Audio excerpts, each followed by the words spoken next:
ሰላም ጤና ይስጥልኝ ክቡራን ተመልካቾቻችን የሰኞ ምሽት የኢቢኤስ ስፖርት ፕሮግራማችን ወደ እናንተ ማድረስ ጀምረናል። በዛሬው ቆይታችን የ17ኛ ሳምንት የኢትዮጵያ ፕሪሚየር ሊግ ጨዋታዎች ምን ይመስላሉ የሚለውን በስፋት እንመለከታለን። እንዲሁም ወደ ውጭ ስናመራ የእንግሊዝ ፕሪሚየር ሊግ እና የስፓኒሽ ላሊጋ ጨዋታዎች አጠቃላይ ውጤታቸው ምን ይመስላል፣ የደረጃ ሰንጠረዡስ እንዴት ሆኗል የሚለውን የምንመለከት ይሆናል።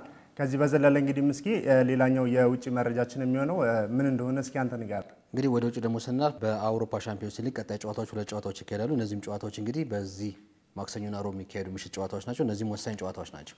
ያው እንግዲህ በአጠቃላይ እነዚህን ፕሮግራሞች ይዘን ከናንተ ጋር ምን ቆይ ይሆናል። በመጀመሪያ እስኪ አጠቃላይ የሳምንቱ ጨዋታዎች በዚህ ሳምንት የሚካሄዱ የኢትዮጵያ ፕሪሚየር ሊግ ጨዋታዎች ምን ይመስላሉ የሚለውን እንመለከትና ከዛ በኋላ እያንዳንዱን ጨዋታዎች የምንሄድባቸው ይሆናል ማለት ነው። በ17ኛ ሳምንት የኢትዮጵያ ፕሪሚየር ሊግ ጨዋታዎች አብዛኞቹ በክልል የሚደረጉ ሲሆኑ ድሬዳዋ ከቅዱስ ጊዮርጊስ በ9 ሰዓት በድሬዳዋ የሚገናኙ ይሆናል። ሲዳማ ቡና ከሀዲያ ሆሳዕና፣ ሐዋሳ ከወላይታ ዲቻ፣ ዳሽን ቢራ ከኢትዮጵያ ንግድ ባንክ፣ አርባ ምንጭ ከመከላከያ እንግዲህ እንዳለ የክልል ጨዋታዎች ናቸው። 9 ሰዓት የሚደረጉ ይሆናል። ሰኞ የነበረ ጨዋታው ነው አሁን ወደ ማክሰኞ የተዘዋወራለ። ደደቢት ከአዳማ በ9 ሰዓት ይገናኛሉ በአዲስ አበባ በማክሰኞ ዕለት መርሃ ግብር ማለት ነው። እንዲሁ ኢትዮጵያ ቡና ከኤሌክትሪክ የሚያደርጉት እንግዲህ ምስኬ አጠቃላይ የሳምንቱ ጨዋታዎች ናቸው። ከበዓል እንደመመለሳችን እንግዲህ ለስራ በመጓጓት ይሁን ምን ይሁን አላወኩኝም። በዓል እንዴት ነበር? በዓል እንግዲህ በጣም አሪፍ ነው። ያው የሁለት ወር የጾሙን ጊዜ አሳልፈ እንግዲህ የመላው የክርስትና እምነት ተከታዮች በሙሉ በዓሉን የሚያከብሩበት ሂደት ነው። እንግዲህ አሪፍ በሆነ ሁኔታ እንግዲህ በዓሉን አክብረናል። ከበዓል ማግስት እንግዲህ የመጀመሪያ ፕሮግራማችን ነው። ድምጽ ጨምሮብኛል። በጣም ተመግበዋል መሰለኝና ድምጽ በጣም ያው በዓልን በአሪፍ ሁኔታ አሳልፈናል። እንግዲህ ወደ ጨዋታው ስንመጣ ደግሞ የምታነሳቸው ከባባድ ጨዋታዎች በዚህ ሳምንት አሉ ብዬ አስባለሁ። ከነዚህ መካከል እንግዲህ ሁለት የደቡብ ደርቢ ጨዋታዎች አሉ። ሲዳማ ቡና ከሀዲያ ሆሳዕና የሚያደርገው ጨዋታ እንዲሁም ሐዋሳ ከነማ ከወላይታ ዲቻ የሚያደርገው ጨዋታ ይጠበቃል። እዚህ ላይ የምታነሳው ምንድነው? በተለይም ሐዋሳ ከነማ በተከታታይ ጨዋታዎች ላይ አሁን ሁለተኛ ዙር ላይ ነጥቦችን በመያዝና ደረጃ ሰንጠረዡንም በጣም በማሻሻል እንግዲህ በ23 ነጥብ አሁን 6ኛ ደረጃ ላይ ነው ያለው። ወላይታ ዲቻም በተመሳሳይ መጀመሪያ ዙር ላይም ጠንካራ ባለ ሁኔታ ላይ የመጣበት ሂደት ስለነበረ በ25 ነጥብ እንግዲህ የአራተኛ ደረጃን ያዘውና ሁለቱም ቡድኖች አሁን ባላቸው ደረጃ ላይ ወደ መሪነት ደረጃውም ወይም ደግሞ ራሳቸውን ከፍ የሚያደርጉበት የሚፈጠርበት እድል እንግዲህ ይሄ ነው። ሐዋሳን በተከታታይ ካለው የማሸነፍ ስሜት ውስጥ እንግዲህ ላለመመለስ ወላይታ ዲቻም ያለውን ውጤት አስጠብቆ እንግዲህ በተሻለ ለመሄድ ይሄኛው ጨዋታ በጉ ይጠበቃል። ሲዳማ ቡናም አሁን ድሬዳዋ ላይ እንግዲህ አቻ ያወጣበታል። ከዛ በፊት ደግሞ አንድ ጨዋታ ተሸንፏል። ከሀዲያ ሆሳዕና የሚያደርገው ጨዋታ እንግዲህ በርካታ ቡድኖች ከሀዲያ ሆሳዕና ላይ 3 ነጥብ ማግኘት ይችላል፣ ብዙዎቹ የተጫወቱ ማለት ነው። ስለዚህ ሲዳማ ቡናም ይሄንን አድቫንቴጅ ለመጠቀም ሀዲያ ሆሳዕናም እንግዲህ 7 ነጥብ ላይ ነው ያለው፣ በመጨረሻ ደረጃ ላይ ነው ያለው። ግን ይሄንን ደረጃ ለመላቀቅና ትንሽ ጭላንጭሎችን ለማሳየት የሚችልበት አጋጣሚ ከዚህ ሰዓት ካልጀመረ ወደ ውድድሩ መጨረሻ ላይ ያው እያረጋገጥክ የምትሄድበት ነው የሚሆነው። ያው እንግዲህ የደቡብ ደርቢዎቹን በተወሰነ መልኩ ማየት ይችላል። ሌላ ትልቅ ግምት ልንሰጠው የምንችለው እንግዲህ ድሬዳዋ ከቅዱስ ጊዮርጊስ የሚያደርጉት ጨዋታ ነው። ይህን ነገር ይበልጥ ትኩረት እንድትሰጠው የሚያደርገው ሁለት ነገር አለ። ድሬዳዋን ስትመለከት አሁን በጥሩ መነሳሳት ላይ ያለ ቡድን ነው። ስፔሻሊ በሁለተኛው ዙር ላይ ጥሩ የሚባሉ ውጤቶችን በክልልም በራሱ ሜዳ ላይ እያገኘ ያለ ቡድን ነው። ቅዱስ ጊዮርጊስን ደግሞ እንደዚሁ በአንጻሩ ስትመለከተው መሪነቱን በ36 ነጥብ እየመራ ነው። አዳማ በ27 እየተከተለው ነው። ልዩነቱን ይበልጥ ለማስፋት እየሄደ ያለ ቡድን ነው። ስኳዶቹ ምን ያክል ጥሩ እንደሆኑ ያው በየጨዋታዎቹ ላይ እያየን ነው። የሚያስቆጥሯቸው ግቦች፣ በተጋጣሚያቸው ላይ የሚወስዱት የጨዋታ ብልጫ ምን ያክል እንደሆነ በተደጋጋሚ ያየንበት ነገር ስለሆነ የቅዱስ ጊዮርጊስ ጨዋታም ሌላ የሚጠበቁናል። ሌላ ዳሸንም አለ። አሁን ዳሸን ከኢትዮጵያ ንግድ ባንክ የሚያደርገው ጨዋታ በተለይም ኢትዮጵያ ንግድ ባንክ 8ኛ ደረጃ ላይ ነው በ21 ነጥብ የሚገኘው። ዳሽን ቢራ ደግሞ ስታነሳ 11ኛ ላይ በ17 ነጥብ ነው ያሉና ተከታዮቹ አርባ ምንጭና ኤሌክትሪክ 12ኛና 13ኛ ላይ ያሉት ቡድኖች እንግዲህ ተጋጣሚዎቻቸውን ማሸነፍ የሚችሉ ከሆነና እሱ ማሸነፍ የማይችል ከሆነ ዳግም ይህንን ደረጃ ነው መልሶ ወደ 13ኛ ደረጃ የሚረከበውና በተለይም ካለበት የመውረድ ስጋት ትንሽ ለመላቀቅ ይህንን ጨዋታ ማሸነፍ የግድ ይላል። ሌላው ግን በትልቁ የምታነሳው ደግሞ በአዲስ አበባ ስቴዲየም ከሚካሄዱ ጨዋታዎች መካከል ደደቢት ከአዳማ ከነማ የሚያደርገው ጨዋታም ትልቅ ትኩረት ስቧል። ምክንያቱም 26 እና 27 ነጥብ ነው ያላቸው። አዳማ በ27 ደደቢት ደግሞ በ26 ነጥብ ነው የሚገኘው። ስለዚህ ይህንን ጨዋታ የሚያሸንፍ ቡድን አንድም ወደ ቅዱስ ጊዮርጊስ ወደ መሪነት ደረጃውን ራሱን ከፍ ያደርጋል። ሁለተኛም አሁን ካለው ከአዳማም ሆነ ከደደቢት ያለውን ነጥብ መቀራረብ በተወሰነ መልኩ ከፍ ያደርጋል። ኢትዮጵያ ቡና ከኤሌክትሪክ የሚያደርገውን ጨዋታ ማንሳት ይቻላል። ምክንያቱም 11 ሰዓት ከ30 ላይ በማክሰኞ አዲስ አበባ ስቴዲየም የሚያስተናግደው ጨዋታ ያው እንግዲህ የኢትዮጵያ ቡናንም ስንመለከት ያለፉትን 3 ጨዋታዎች በሁለተኛው ዙር እንግዲህ 3 ግቦች ያቡን እንግዲህ 1-0 እያሸነፉ ነጥባቸውን አሻሽለው በ24 ነጥብ እንግዲህ በ5ኛ ደረጃ ላይ ነው የሚገኙት።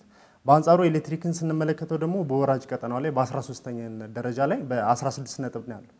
ምናልባት ምስኪ ኤሌክትሪክ ከዚህ በፊት ሊጉ ከተጀመረ ጀምሮ የነበረውን ተሳትፎ የሚታወቅ ነው። ጥሩ የሚባሉ ተጫዋቾችን በማውጣት ዋንጫ እስከ መብላት የደረሰ ትልቅ ቡድን ነው። በርካታ ወጣቶችም ወጥተውበታል።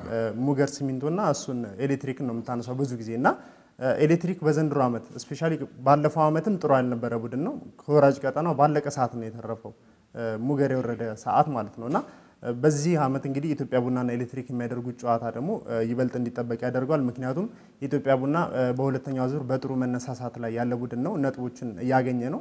9 ነጥቦችን እንግዲህ ማግኘት ይችላል። ያው ኤሌክትሪክን ደግሞ በአንጻሩ ስንመለከት ወደ 2 ጨዋታዎችን በተከታታይ የተሸነፈበት ነገር አለና ይህን ጨዋታ እንድጠብቀው ያደርጋል። እዚህ ላይ የምትጨምረው ነገር ምንድነው? ኢትዮጵያ ቡና አሁን በተለይም የአንድ ሰው እግር ይጠብቃሉ ብዬ ነው የማስበው። ያቡኑ ዊሊያም በተለይም 9 ነጥቦችን ሲያስቆጥሩ አንድ ብቸኛ ግቦችን በማስቆጠር በአዲስ አበባ በክልል አዳማ ላይ ሄዶ በሱ 3 ግቦች ኢትዮጵያ ቡና 9 ነጥብ በማግኘት እንግዲህ ደረጃውን በ4 ነጥብ አድርጎ 5ኛ ደረጃ ላይ ተቀምጧል።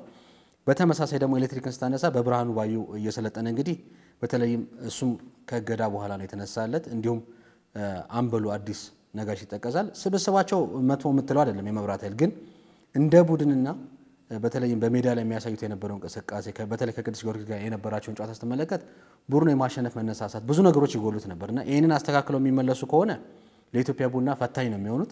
ነገር ግን ኢትዮጵያ ቡና በአሰልጣኝ ፓፓሊሽ እንግዲህ እየሰለጠነ አሁን ያለበትን ሂደት ወደ መሸነፍም ስሜት ወይም ደግሞ ነጥብ የማይጥልበት ሂደት እንግዲህ በተከታታይ መጣበትን ነገር ለማስቀጠል ይሄ ወሳኝ ጨዋታ ነው። በአጠቃላይ በዚህ ሳምንት እንግዲህ የሚካሄዱ ጨዋታዎች በሙሉ ማለት ይችላል የደረጃ ለውጦችንም የሚያስከትሉበት አጋጣሚ ቡድኖች ተገናኝተዋል። ደደቢት ከአዳማን በሚያደርጉት ጨዋታ አቻ የማይለያዩ ከሆነ የደረጃ ለውጦች ይከተላሉ። ወላይታ ዲቻ ከሐዋሳ በሚያደርጉትም ጨዋታ እንግዲህ ወላይታ ዲቻ ማሸነፍ የሚችል ከሆነ ደደቢትንም አዳማ ከነማንም እንግዲህ በልጦ ከቅዱስ ጊዮርጊስ ስር ሊቀመጥ ይችላል።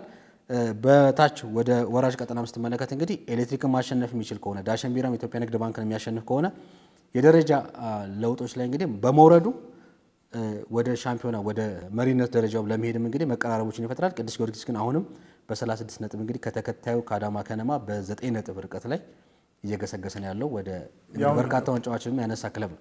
ያው በኢትዮጵያ ፕሪሚየር ሊግ ሌላ ደግሞ የሚጠበቅ አንድ ነገር አለና ያቡኑ ዊሊያምን ስንመለከት ተከታታይ 3 ጎሎችን አስቆጥሮ እንግዲህ በአጠቃላይ በሊጉ በዚህ ዓመት 9 ጎሎች አሉት። አዳነ ግርማንም ስንመለከት እንዲሁ 9 ጎል አለው። ታፈሰ ተስፋዬ እንግዲህ ከአዳማ በ10 ጎል ኮከብ ግብ አግቢነቱን እየመራ ነው። በርካታ ጨዋታዎች ይቀራሉ ግን እዚህ ጋር ያለውም ነገር ምናልባት ይበልጥ እየጓጓህ እንድትሄድና ለቡድናቸውም እነሱ ለራሳቸውም ክብር ትልቅ ክብር ነው ኮከብ ግብ አግቢ ሆነ በአንድ ሊግ ላይ መጨረስ። በተደጋጋሚ ባለፉት ዓመቶች ላይ እንግዲህ ሳሙኤል ሳኑሚ ነበር ይህንን ክብር ሲያገኝ የነበረው። በዘንድሮ ዓመት ያው እዚህ ሊስት ውስጥ ሊገባ አልቻለም እስካሁን ድረስ ማለት ነው። የኮከብ ጎል አግቢነቱ ፉክክሩን ቀጥሏል። ሌላው ግን ለየት የሚያደርገው በደደቢት በኩል አሰልጣኝ አስራት ኃይሌ የቀድሞ ኢትዮጵያ ብሔራዊ ቡድን በበርካታ ክለቦች በቅዱስ ጊዮርጊስም በኢትዮጵያ መድንም በተለያዩ ክለቦች እናውቀዋለን። እሱን እንግዲህ የቡድኑ ቴክኒካል ዳይሬክተር በማድረግ ከቡድኑ ጋር ስራ ጀምሯል። እንግዲህ በድጋሚ አሁንም የኢትዮጵያ ፕሪሚየር ሊግ 17ኛ ሳምንት ጨዋታዎችን ለማስታወስ ያህል ነገ ማክሰኞ እንግዲህ በሚካሄዱ ጨዋታዎች ማለት ነው ድሬዳዋ ላይ ድሬዳዋ ከነማ ቅዱስ ጊዮርጊስን ያስተናግዳል። ይርጋለም ላይ ሲዳማ ቡና ሀዲያ ሆሳዕናን ያስተናግዳል። ሐዋሳ ላይ ሐዋሳ ከነማ ወላይታ ዲቻን ያስተናግዳል። ጎንደር ላይ ዳሸን ቢራ ኢትዮጵያ ንግድ ባንክን የሚያስተናግድበት ጨዋታ በጉጉት ይጠበቃል። አርባ ምንጭ ላይ አርባ ምንጭ ከነማ መከላከያን ያስተናግዳል። አዲስ አበባ ላይ ደግሞ በ9 ሰዓት ደደቢት ከአዳማ ከነማ የሚያደርጉት ጨዋታ በጉጉት ይጠበቃል። የደረጃ ለውጥ ሊያመጣ ይችላል የሚባል ጨዋታ ነው።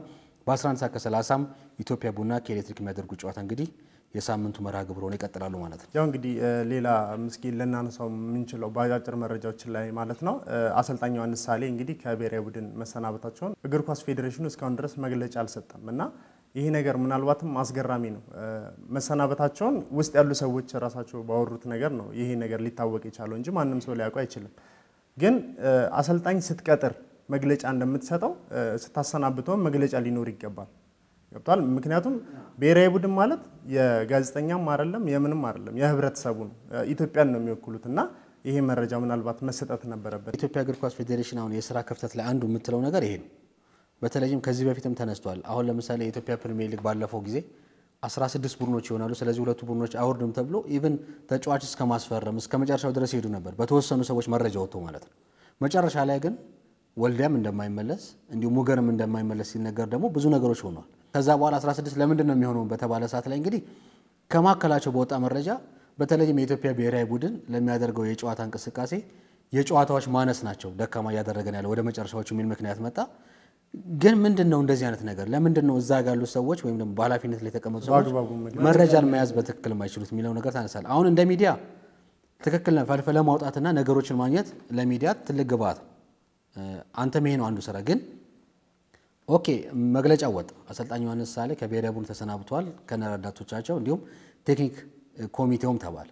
ነገር ግን ኦፊሻል ሆኖ እስካሁን ድረስ ያልወጣበት እንግዲህ ሮብ ነው የወጣው የምሽት ላይ ሐሙስ፣ አርብ፣ ቅዳሜ፣ እሁድ ዛሬ እንግዲህ እኛ ስቱዲዮ ውስጥ ከገባንበት ሰኞ ድረስ እንግዲህ ይሄ መግለጫ ይፋ አልሆነም። በተለይም እኔ ይመስለኛል መሃላቸውም የተወሰነ ልዩነት ያለ ይመስለኛል። ያ ነገር ሊሆን ይችላል ያዛቸው። ነገር ግን አሰልጣኝ ዮሐንስ ሳሌንም ስታሰናበት የሚመጣው ሙያተኛ በክብር መሰናበትን እንዲያቅ በክብር ማሰናበት አለበት ብዬ አስባለሁ። ልክ ለሚዲያ ከሚዲያ እኔ ባለሙያ ሆኜ ቤቴ መስማት ያለብኝ አይመስለኝምና እንዲህ አይነት ነገሮች ቢለመዱ ምንም ሰራ በተቻለ አቅም ለሀገር ነው የሰራው። ስለዚህ ውጤቱ ነው የሚያሰናበተው፣ ውጤቱ ነው የሚያቆይ። ይሄ ደግሞ በአሰልጣኞች ህይወት ያለ ነው። ምክንያቱም ገና የመጀመሪያውን ፊርማ ስታኖር ነው መባረርን ያወቅኩ የሚሉት ነገር አለና ይሄ ነገር እስካሁን ድረስ አለመውጣቱ ብዙዎቹን እያስገረመ ነው። ሌላው እንግዲህ የምታነሳው አንድ ተስተካካይ ጨዋታ በከፍተኛ ሊግም ተካሂዷል። በዚህም በተለይም አዲስ አበባ ከነማ በርካታ ተጫዋቾችን ለአንደር 20 በማስመረጡ ምክንያት እንግዲህ ተስተካካይ ጨዋታዎች አሉት። በዚህም ሳምንት ከሻሸመኔ ጋር ባደረገው ጨዋታ በተለይም ምን ያህል ጴጥሮስና ኃይለየሱስ መልካ ባስቆጠሯቸው ሁለት ግቦች ሻሸመኔ በሜዲ እንግዲህ ለሻሸመኔ ሙህዲን አብደላ ግቦን አስቆጥሯል። ነገር ግን 2-1 በማሸነፍ አሁንም አዲስ አበባ ከተማ እንግዲህ ደረጃውን ከፍ ማድረግ ችሏል። ጅማ አባቡና ያው በ13 ጨዋታ 33 ነጥብ ይዟል። አዲስ አበባ ከተማም ደግሞ በ14 ነጥብ 32 ነጥብ ይዟል። ሶስተኛ የሚገኘው ሀላባና ወራቤ እንግዲህ በ28 እና በ27 ናቸው። በ15 ጨዋታ ጨርሰዋል እነሱ። ስለዚህ አዲስ አበባና ጅማ አባቡና እንግዲህ ያላቸውን ተስተካካይ ጨዋታ የሚያሸንፉ ከሆነ ካላቸው የምድብ ድልድል እንግዲህ ከፍ በማለት ውድድሩን ይጨርሳሉ ማለት ነው። ሱፐር ሊጉ ላይ ከፍተኛ ውጥረት ነው ያለው። 4 ክለቦች ነው በዘንድሮ ዓመት እንግዲህ ወደ ኢትዮጵያ ፕሪሚየር ሊግ ይመጣሉ ተብሎ የሚገመተው ማለት ነው። ከፍተኛ ውጥረት ያለበት ነው። እንደ ፕሪሚየር ሊግ አይደለም፣ ከፕሪሚየር ሊግ በተሻለ ሁኔታ ነው ወደ ፕሪሚየር ሊጉ ለማደግ ስለሆነ ከፍተኛ ኢነርጂ፣ ከፍተኛ ግጭት፣ ጨዋታዎቹ በጣም ኃይለኛ የሚባሉ ጨዋታዎች ያሉት እንግዲህ በዘንድሮ ዓመት ስፔሻሊ በሱፐር ሊጉ ላይ ነው። 1-2 ጨዋታዎችን የማየት አጋጣሚ ስለነበረ ማለት ነውና ጥሩ የሚባል ግስጋሴ ነው እያሳያሉ አዲስ አበባ ከተማ ማለት ነው። እንግዲህ ያው የሚመጡትን ክለቦች ደግሞ በቀጣይ ዓመት የምናያቸው ይሆናል ማለት ነው። እንግዲህ አብርሽ በሀገር ውስጥ የነበሩ መረጃዎች እነዚህን ይመስላሉ። ተመልሰን ስንመጣ ደግሞ በተለይም ወደ ውጭው ስናልፍ በእንግሊዝ ፕሪሚየር ሊግ በሳምንቱ የተካሄዱ ወሳኝ ጨዋታዎች ነበሩ። በተለይም ሌስተር ሲቲ በኦልድ ትራፎርድ ማንቸስተር ዩናይትድን ድል በማድረግ እንግዲህ ዋንጫው ማንሳቱን ያረጋግጣል የሚባልበት ጨዋታ እንግዲህ አቻ በሆነ ውጤት በመጠናቀቅ ይህ ሳይሆን ቀርቷል። በስፓኒሽ ላሊጋም አሁንም ሶስቱም ባርሴሎና፣ አትሌቲኮ ማድሪድና ሪያል ማድሪድ ጨዋታዎችን በማሸነፍ እንግዲህ ቀጣይ ጨዋታዎች ውጥረት ሆነዋል። በዚህ ሳምንት አጋማሽ ላይ ማክሰኞና ረቡዕ የሚካሄዱ የሻምፒዮንስ ሊግ ግማሽ ፍጻሜ ጨዋታዎች አሉ። እነሱን በስፋት የምንመለከት ይሆናል። ተመልሰን እንመጣለን። ጠብቁን።